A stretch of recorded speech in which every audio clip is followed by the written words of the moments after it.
Offer തട്ടിപ്പിൽ മന്ത്രി K കൃഷ്ണൻകുട്ടിക്കും പങ്കെന്ന് Congress. മന്ത്രിയും മന്ത്രിയുടെ പിഎയും നേരിട്ട് തട്ടിപ്പിൽ ഇടപെട്ടു. ചിറ്റൂരിൽ സീഡ് സൊസൈറ്റി പ്രവർത്തിച്ചിരുന്നത് മന്ത്രിയുടെ അസിസ്റ്റന്റ് പ്രൈവറ്റ് സെക്രട്ടറിയുടെ വീട്ടിലാണെന്ന് കോൺഗ്രസ് നേതാവ് സുമേഷ് അച്യുതൻ ആരോപിച്ചു. ഇതിന്റെ രേഖകളും പുറത്തുവിട്ടു. മന്ത്രി രാജിവെക്കണമെന്നും കേസിൽ ജുഡീഷ്യൽ അന്വേഷണം വേണമെന്നും കോൺഗ്രസ് ആവശ്യപ്പെട്ടു. ടി നന്ദഗോപാൽ പാലക്കാട് നിന്ന് വിവരങ്ങൾ നൽകാനായി ചേരുന്നുണ്ട്. നന്ദഗോപാൽ, മന്ത്രി കെ കൃഷ്ണൻകുട്ടിക്കും ഈ വിഷയത്തിൽ പങ്കുണ്ട് എന്നാണല്ലോ നിലവിൽ ഇപ്പോൾ കോൺഗ്രസ് ആരോപിക്കുന്നത്. എന്തൊക്കെ തെളിവുകൾ കോൺഗ്രസ് നിരത്തുന്നുണ്ട്? വിവരങ്ങൾ എങ്ങനെ?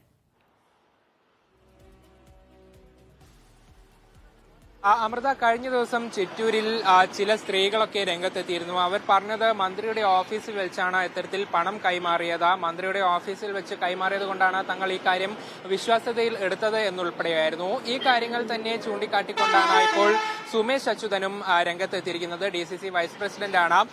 അതായത് മന്ത്രിയുടെ പ്രൈവറ്റ് സെക്രട്ടറി ആയ പ്രേംകുമാറിനാണ് ഈ തട്ടിപ്പിൽ പങ്ക് എന്നുള്ളതാണ് സുമേഷ് അച്യുതൻ പറയുന്നത്. ഇതിനായി ചിറ്റൂരിൽ സീഡ് എന്നൊരു സംഘടന തുടങ്ങി. ഈ സംഘടനയുടെ ലക്ഷ്യം സാമ്പത്തിക തിരിമറിയായിരുന്നു എന്നുള്ളതാണ് സുമേഷ് അച്യുതൻ പറയുന്നത്. ഇതിനുവേണ്ടി ഈ പ്രൈവറ്റ് സെക്രട്ടറി ആയ പ്രേംകുമാറിന്റെ വീടിന്റെ അഡ്രസ് തന്നെ നൽകി ഇവിടെ വെച്ചാണ് ഇത്തരത്തിൽ പണം പിരിച്ചതും ഈ ഒരു തട്ടിപ്പ് സംഘം പ്രവർത്തിച്ചതും എന്നുൾപ്പെടെ ഈ സുമേഷ് അച്യുതൻ ചൂണ്ടിക്കാട്ടുകയും ചെയ്യുന്നു. അങ്ങനെ ഈ സീഡിന്റെ ഒരു രേഖ ഇദ്ദേഹം ഇപ്പോൾ പുറത്തുവിട്ടിട്ടുണ്ട്. ഇതിൽ ഈ ഒരു പ്രൈവറ്റ് സെക്രട്ടറിയുടെ ചിറ്റൂരിലെ വീടിന്റെ അഡ്രസ്സാണ് നൽകുകയും ചെയ്തിട്ടുള്ളത്. ഏതായാലും ഇങ്ങനെയാണ് ഈ ഒരു തട്ടിപ്പ് നടത്തിയത്. മന്ത്രിയും ഈ കാര്യം കൃത്യമായി അറിഞ്ഞിട്ടുണ്ട്. അതായത് മന്ത്രിയുടെ മനസാക്ഷി സൂക്ഷിപ്പുകാരനാണ് ഈ ഒരു പ്രേംകുമാർ എന്നും അതുകൊണ്ട് മന്ത്രി അറിയാതെ ഇത്തരത്തിൽ തട്ടിപ്പ് നടന്നിട്ടില്ല എന്നുള്ളതുമാണ് സുമേഷ് അച്യുതൻ ചൂണ്ടിക്കാട്ടുന്നത്. ഈ സംഭവത്തിൽ ഒരു ജുഡീഷ്യൽ അന്വേഷണം വേണം. ഒപ്പം മന്ത്രി രാജിവെച്ച ഈ കാര്യത്തിൽ ഒരു അന്വേഷണം നേരിടണം എന്നുള്ളതും സുമേഷ് അച്യുതൻ ആവശ്യപ്പെടുന്നുണ്ട്. ഏതായാലും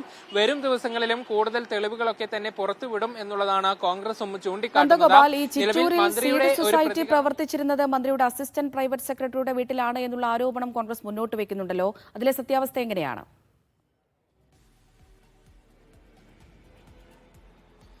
ഇതുമായി ബന്ധപ്പെട്ട രേഖകളാണ് സുമേഷ് അച്യുതൻ ഇപ്പോൾ പുറത്തുവിട്ടിട്ടുള്ളത്. അതായത് ഇതുമായി ബന്ധപ്പെട്ട ഒരു രജിസ്റ്റർ, സീഡിന്റെ രജിസ്റ്റർ ഇത് പുറത്തുവിട്ടിട്ടുണ്ട്. അതിന്റെ ദൃശ്യങ്ങൾ നമുക്ക് ലഭിച്ചിട്ടുണ്ട്. ഇതുമായി ബന്ധപ്പെട്ട രജിസ്റ്ററിൽ കാണിക്കുന്ന കാര്യം ഈ പ്രൈവറ്റ് സെക്രട്ടറിയുടെ വീടിന്റെ അഡ്രസ്സാണ് അതിൽ കൊടുത്തിട്ടുള്ളത് എന്നുള്ളതാണ്. അങ്ങനെ വരുമ്പോൾ ഇങ്ങനെ ഒരു സൊസൈറ്റി പ്രവർത്തിക്കുന്നതിന് മന്ത്രിയുടെ ഓഫീസിന് സമീപത്തെ കെട്ടിടങ്ങളോ അല്ലെങ്കിൽ മറ്റ് പൊതു കെട്ടിടങ്ങളോ ഉപയോഗിക്കാതെ ഇയാളുടെ വീട് തന്നെ ഉപയോഗിച്ചു എന്നുള്ളതാണ് ഈ സുമേഷ് അച്യുതൻ പറയുന്നത്. പൊതുപ്രവർത്തനത്തിനപ്പുറത്തേക്ക് സാമ്പത്തിക തട്ടിപ്പ് ലക്ഷ്യം വെച്ചുകൊണ്ടാണ് സ്വന്തം വീട്ടിൽ ഇത്തരത്തിൽ ഒരു സംഘടന പ്രവർത്തിച്ചത് എന്നുള്ളതാണ് സുമേഷ് അച്യുതൻ ചൂണ്ടിക്കാട്ടുകയും ചെയ്തത്. ഇതുമായി ബന്ധപ്പെട്ടുള്ള രേഖകളാണ് ഇപ്പോൾ പുറത്തുവിട്ടിരിക്കുന്നത്. സംഭവത്തിൽ കൂടുതൽ പ്രതികരണങ്ങൾ കൂടെ വരേണ്ടതുണ്ട്. ഒപ്പം മന്ത്രിയുടെ ഭാഗത്തു നിന്നുകൂടെ ഒരു വിശദീകരണം ലഭിക്കേണ്ടതുണ്ട്. ഏതായാലും മന്ത്രി നേരത്തെ പറഞ്ഞതുപോലെ തന്നെ ഇത്തരത്തിലൊരു തട്ടിപ്പ് തന്റെ പേരിൽ നടന്നിട്ടുണ്ട് എന്ന് മനസ്സിലാക്കിയ ഉടൻ തന്നെ SP ഉൾപ്പെടെ പരാതി നൽകി എന്നുള്ളതാണ് പറയുന്നത്. പക്ഷേ പുതിയ ആരോപണത്തിൽ